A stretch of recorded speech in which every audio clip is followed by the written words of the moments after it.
Good morning, AO Southwest. My name is Paul Vassallo, your Director of Leadership Development. I am here with the one and only Jenny Cleckner, and so thank you for being here with us today. Thank you for having me. Of course, the last 3 weeks we have had just dynamite women back to back to back, and so we're very excited to hear your story because you're another $1 million producer, one of very few in the company, and so. But your and Jared's story is not one that is normal, and so we're excited to get into that. But as we always talk about every single week, make sure when we go or when you put your takeaway on your story for Instagram, make sure you tag the agency at AIL World. Use the hashtag takeawaytuesday and the nextgenleadership so we can see it and make sure we're reposting the top takeaways from Jenny's episode here today. And so, are you ready to go and get into it? I'm ready, yes. Okay. Well, I know there's a lot of a backstory to your success and how you got here. And so we're going to kind of start from the top. You were born in Canada, correct? But born and raised in Missouri. And that's not where you met Jared, correct? No. So you were in Missouri, came out to Arizona in about 2002, but you were in the restaurant industry at that time. Yes. And so did you go to school for that industry or what? Well, I went to school for psychology. Okay. Which I think has helped me in both of my careers.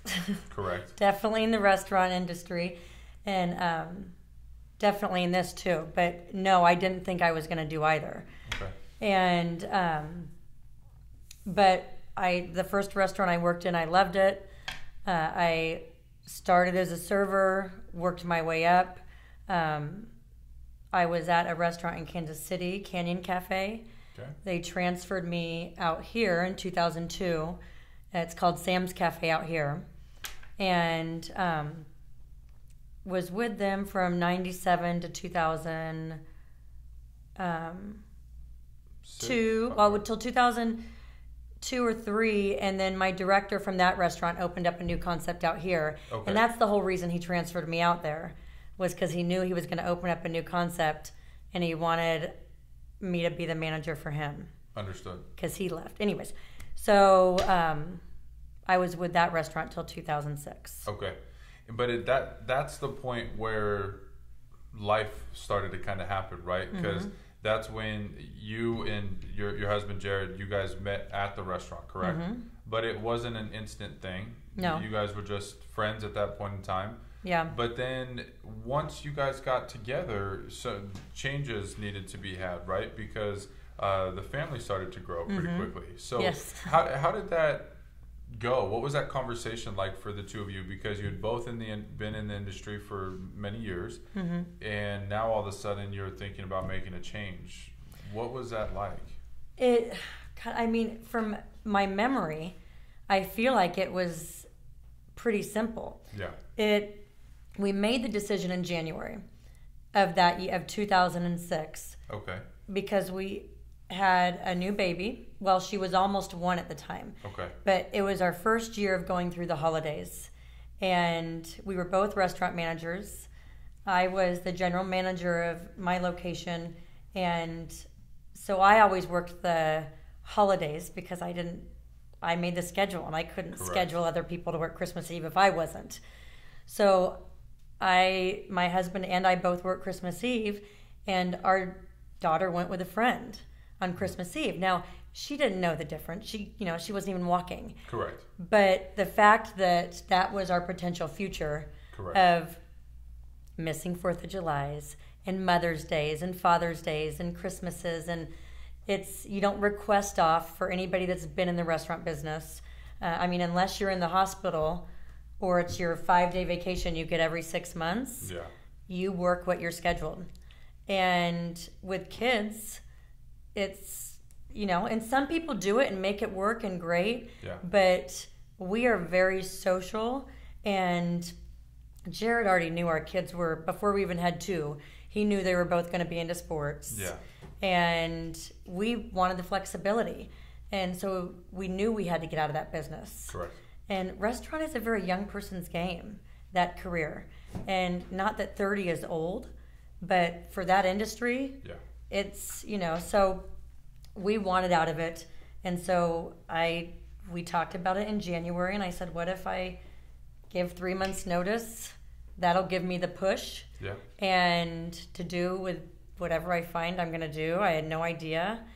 And I put my resume out there and ended up here. And so you were with that company for about 9 or 10 years, the restaurant? Well, I was in the restaurant industry from really 96 to 2006, so for about 10 years. So 10 years, so really that's all you've known at that point, pretty much your whole adult life. You're doing what you're doing. But then married, surprise baby, here we go, right? And then now... Or reverse. Or baby, and then married. Then we're like, let's wait till she can walk down the aisle, so we waited 2 years. But see, that's perfect.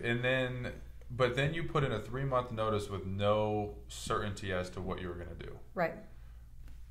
Was that, I mean, obviously you probably had moments of like, well, what the heck am I doing? But well, I knew did that 3 go? months I could find something. Right. And so I knew I'd be working. I just wasn't quite sure what. And, but I had time to figure it out. I had 3 months to figure it out. And so it was like a full-time job looking for a job that I wanted and that I would love. And so I went on, of course, every insurance company called me, and financial company and recruiting companies and ones that will instantly look at those resumes and call you. Right. I went on a couple of restaurant like Cisco Foods. I went on a couple of those interviews. And American Income was probably close to my 10th in-house interview I did. And it was my last. And I had gone on many other insurance interviews, and I fell in love with it. I fell in love with it the first interview, then I did the second interview, and I fell more in love with it. And the third interview, it was like, okay, I had no idea how I was going to get paid or what I was going to get paid or my schedule, but the idea of what we were going to be doing and what the company values were, it was like none of the other interviews. I mean, it was like night and day compared to the other interviews. And it's held true. It's held true. It's been, a lot of changes. There's been, a few different SGAs. But from what was promised to me in the beginning and the financial opportunity and the freedom has been there ever since.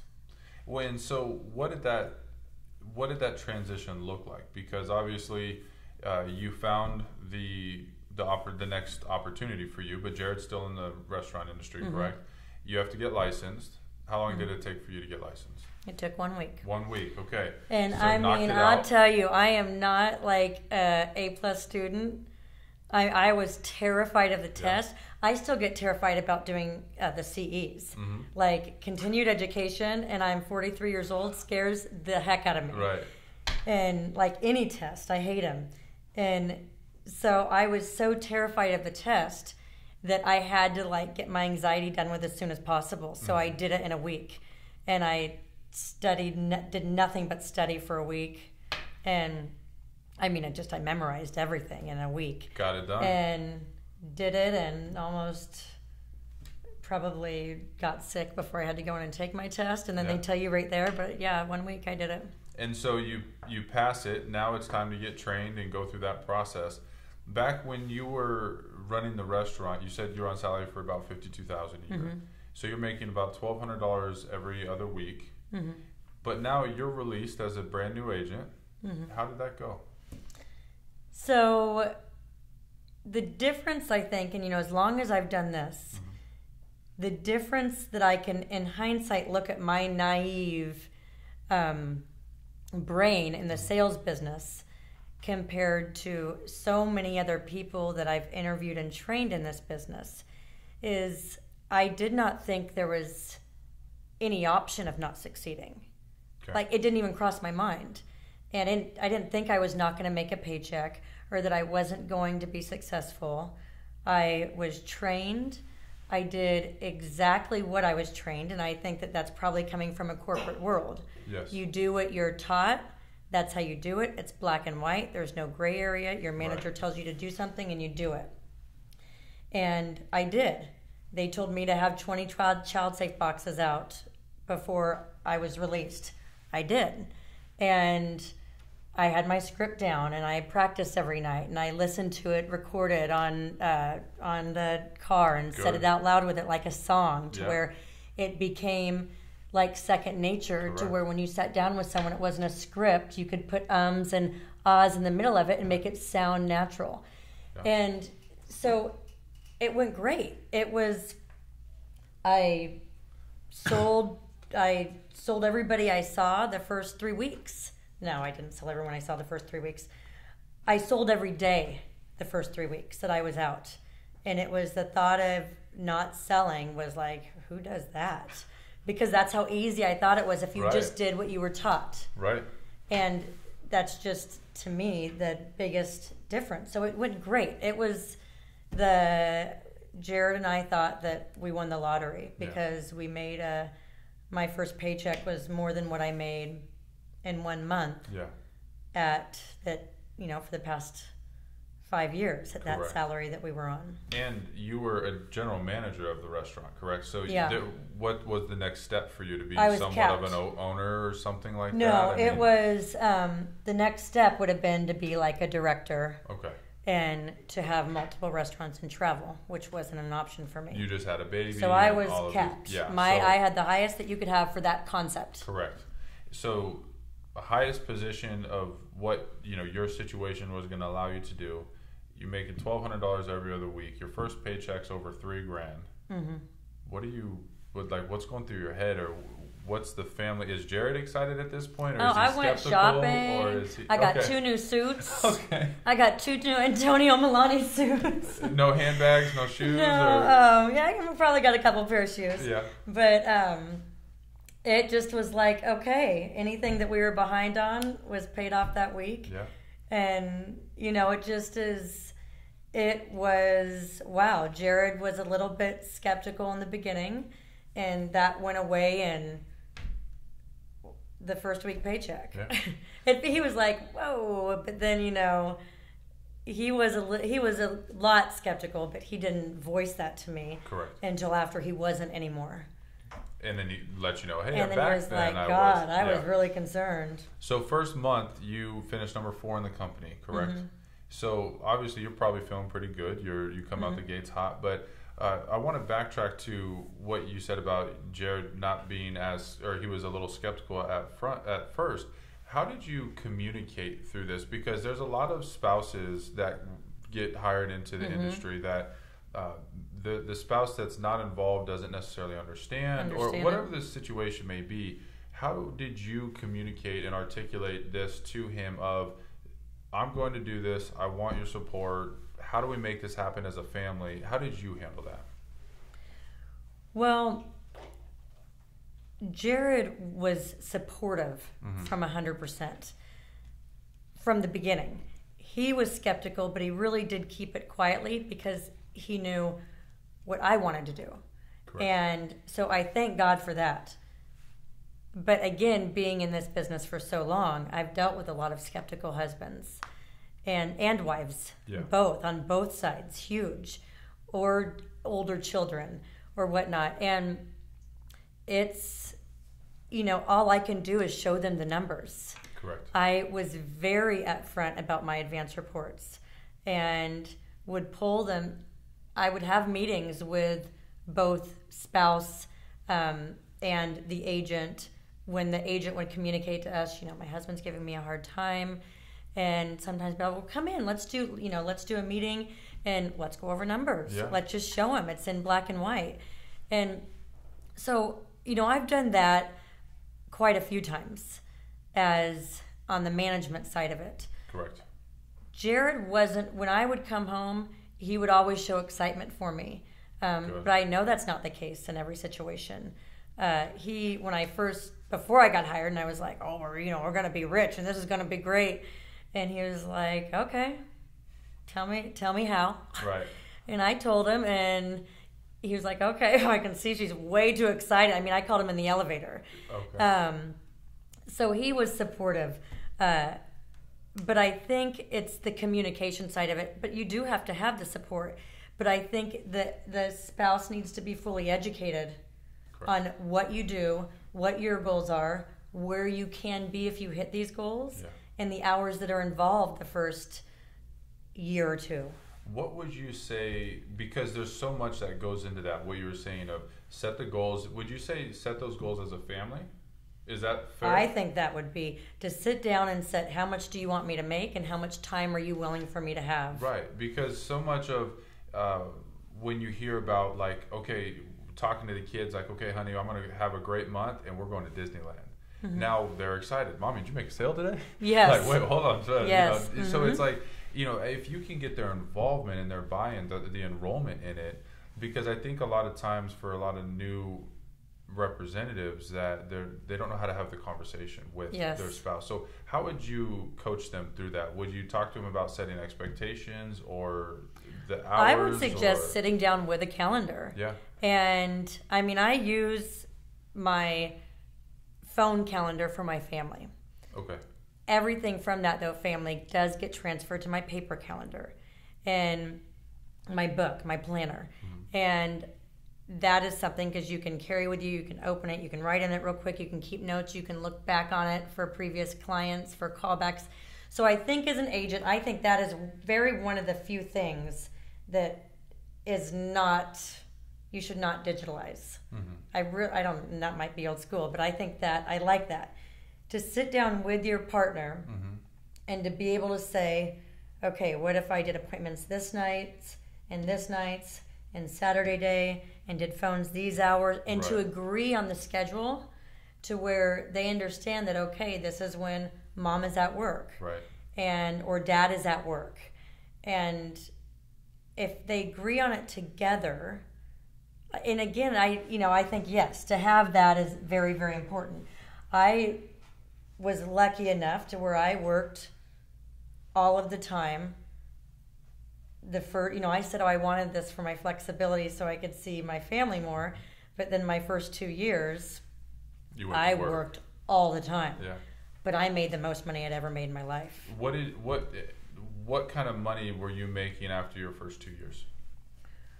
I started in April, and my 1099 I think was like $102,000. So in like 8 months. And I couldn't believe it. Right. And the same has been over 6 figures since then. And that was, it's just, that's great. Yeah. That's great for us, and that's great, so, but not everybody needs or wants that. Mm-hmm. And if your goal is to make $50,000, then you can break it down to per day what you need in appointments. Correct. If you use your stats and you keep track of your numbers. Correct. To where you agree on that with your husband, then I keep saying that because that's what I have, or your wife, then that's what you should do if you have someone that you think might need that extra push to be supportive. Right. Well, now let's switch gears to just family, because ultimately, yes, the first 2 years you worked your tail off, and, mm-hmm. and would you say part of your work ethic the first 2 years is you needed to learn a new industry and develop a skill set? I think that for sure.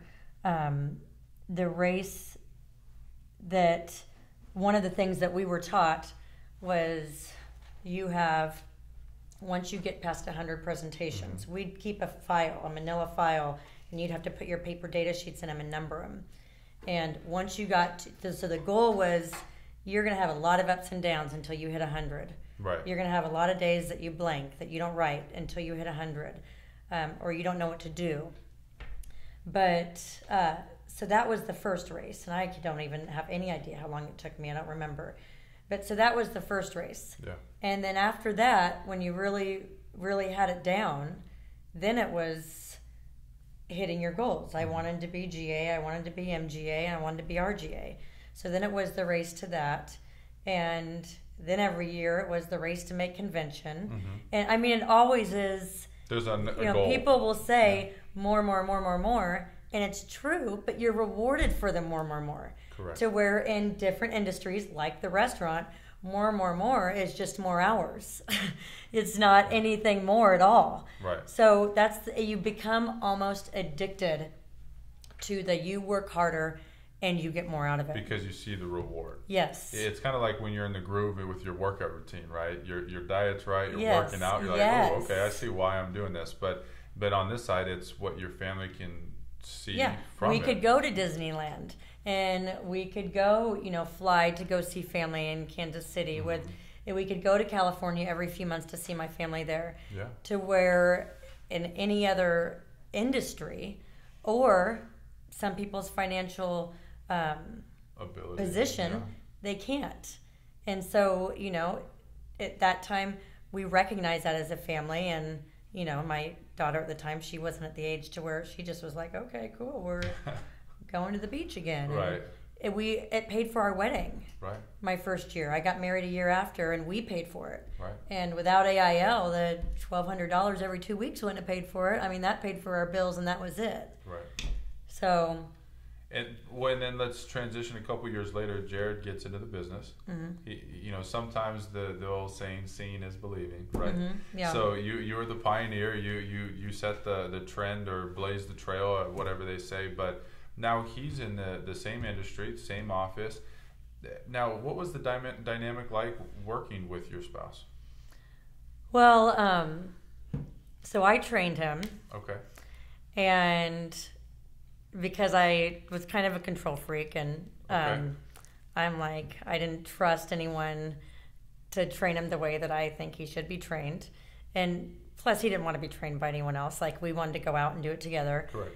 And so it was good. We had a lot of laughs. We did have a lot of frustrations, but I tried in the car to do it like I would with any other agent, which sometimes was hard. I remember the very first presentation he did on his own. It was a stop by, and we walked up to the house, and as soon as they answered, we walked in, and I said, "You're presenting." And he looked at me, and it was his first presentation, and he looked at me, and I was like, "You're presenting." And so we walked in, and I said, "This is Jared. He's just learning the ropes. He's going to go ahead and present. I'm just going to sit back here. Just let me know if you need me." And he was, but it's my husband, so I had to turn my head because I was kind of snickering at some of the things he said and the stumbling over the words. But he did amazing, and he made the sale. Yeah. And, but it was great. And I wasn't his manager.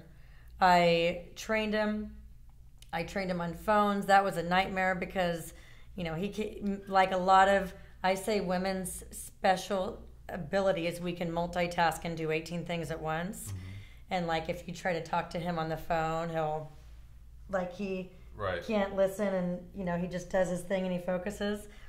And so when I'm trying to coach him on the phones, that was the hardest struggle. Yeah. Oh gosh. But as soon as we were done, he was in the field the exact same way I was.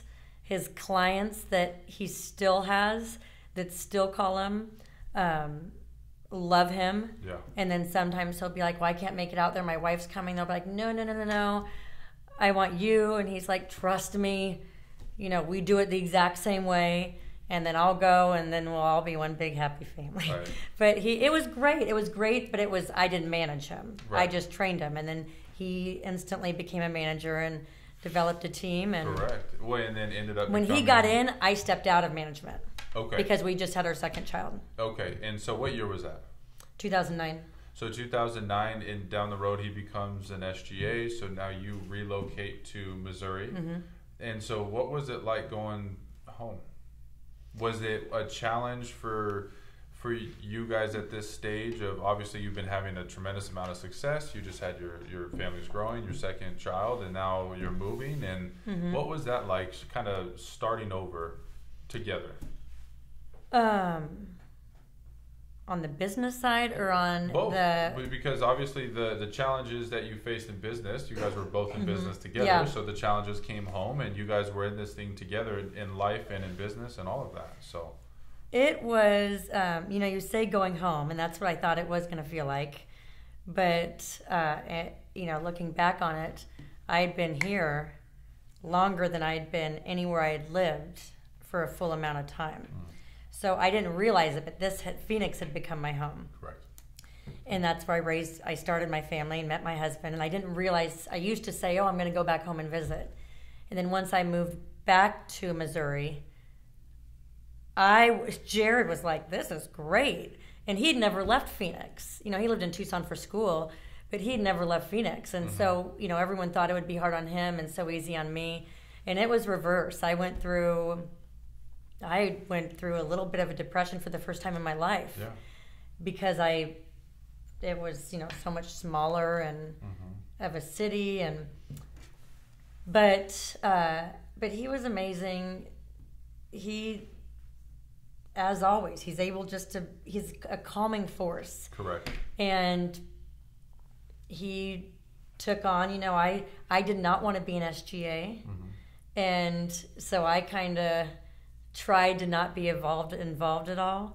And he did want to be an SGA. But then, you know, of course, it was just us two. We didn't take anybody with us. We didn't take another agent with us. And so the one agent he took, which is supposed to be your manager, I didn't want to be a manager. Which was his wife. Yes, right. That's who he got to take. Yeah. So in the beginning, I was involved, but I was involved to where he wanted me to be. Yes. And very rarely do I let that happen. I don't really it's like if I'm going to be involved, I'm also going to be in charge. Right. But not in this. This was his deal, and he did amazing. Yeah. And he pointed people in the right direction, and he, you know, said what he wanted. And sometimes I'd be like, really don't want to train anybody. But it was great. Like that's never really been, you know, Holly asked earlier, how much do we talk about work at home? Yeah. Which we would say, when we did work together a lot, we would say, we got 10 minutes. If we have any stories we want to tell, if we have any venting we want to do, 10 minutes at home. We can talk at the office, we can talk in the car while we're out working.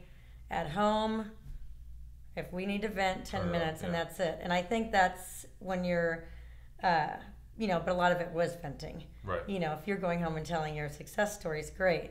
But it was about, you know, the trials of opening up a brand new office. Yeah. So that was it, and that's why it's always worked so well for us. Good. We didn't make it our 100% life. Well, and then you said something, because now when you moved to Kansas City, you're pretty much a veteran in the game at this point. You've qualified for convention year after year. You're on track for the $1 million producer club, and you're just knocking these goals down, right? But you kind of got away from the basics. What, you know, walk through some of these new agents, because not necessarily the brand new person, but the person at maybe a year or a year and a half or 2 years that's losing. Maybe they got it, you know, they thought that they had it figured out, but then they just kind of start doing their own thing. How did you get it? How did you right the ship and get back on track? Well, you know, I used to coach people and say, you know, get back to the basics. Right. I had said it a million times throughout my career.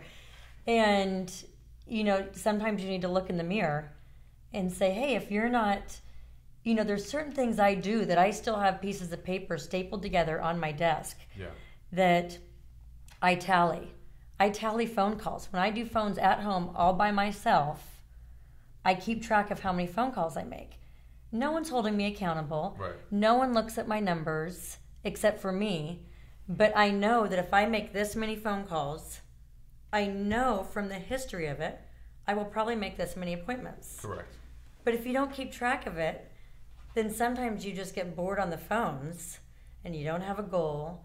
And you're like, oh, I haven't, you know, the last 15 calls, I didn't make an appointment. Right. And it's, if you stick to what you learn in the very beginning, and I'm still doing little things to get me back to where I was. Yes. Those first 3, 4, 5 years, you know, little by little, I'm changing my bad habits I got into when I slowed down for a little bit. And every year, I'm getting back up to where I was. Correct. You lose your drive a little bit when you're in the business for a long time. And especially when you're given the freedom, because you have a level of respect, because you do know what you're doing and you do it the right way.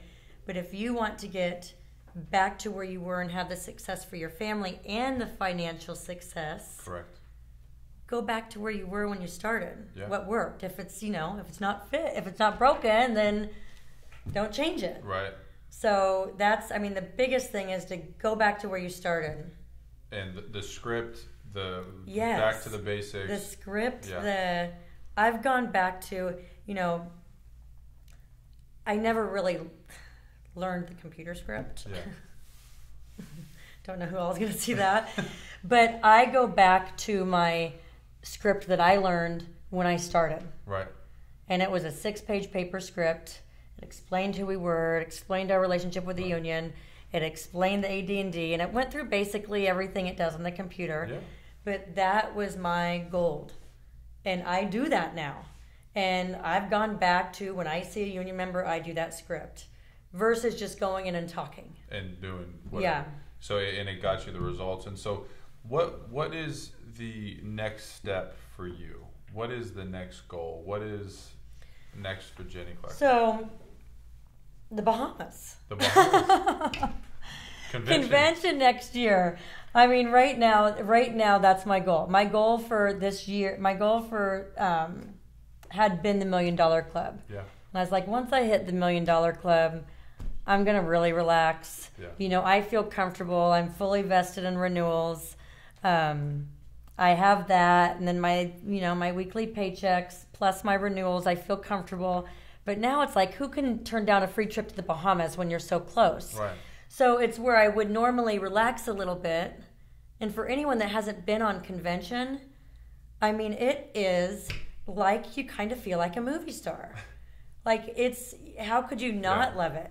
And to be able to take a guest, and we went through many years that Jared and I both qualified that we took all of our family. We got to take all of our siblings and their spouses at different times to a convention. Wow. And to be able, and then my best friend and her husband, we took 1 year.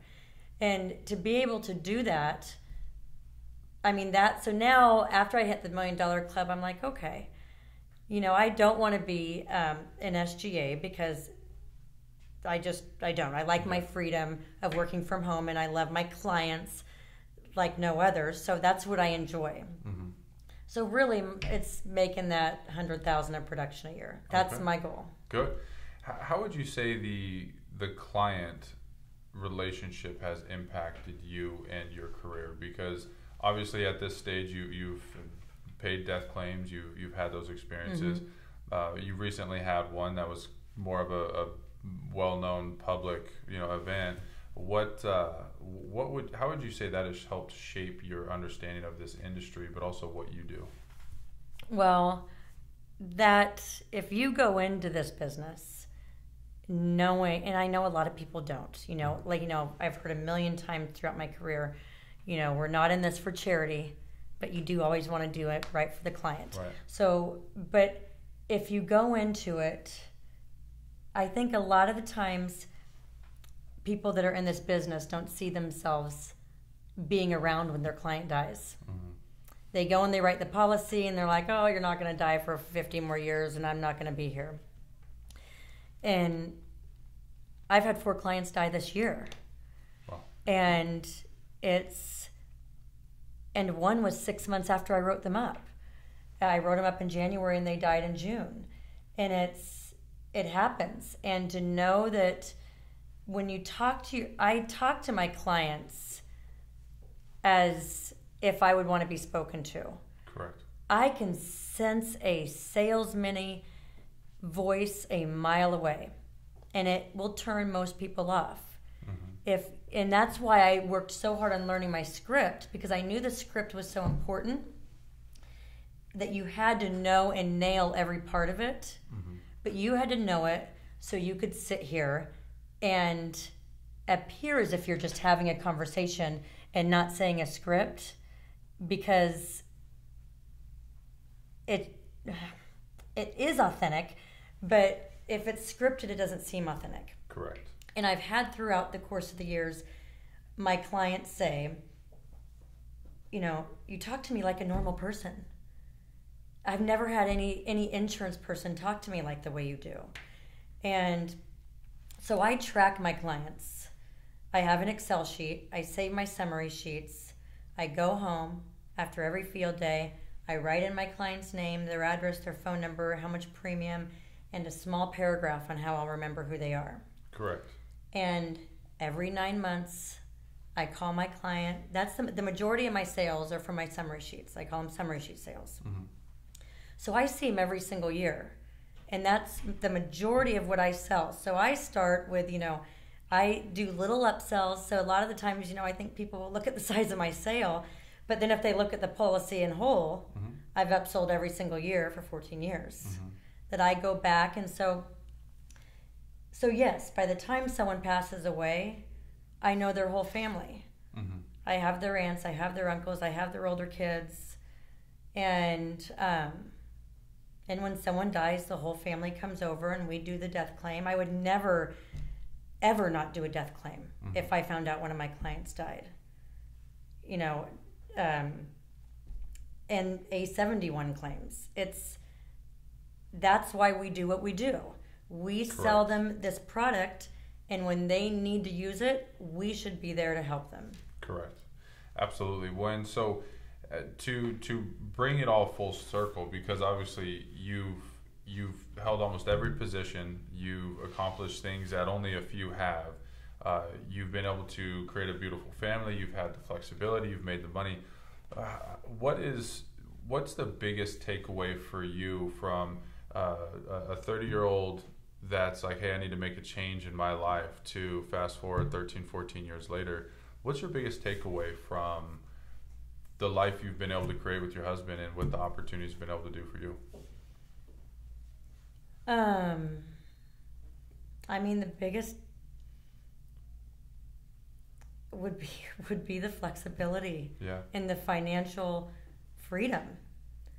The things that we've gotten to do and the trips that we've gotten to go on and the time that we've got to spend with our kids, it's being room mom and being at every single holiday party at the school, the Halloween, the Valentine's, the end of year, the stuff that people that work Monday through Friday, 8 to 5 can't do. Correct.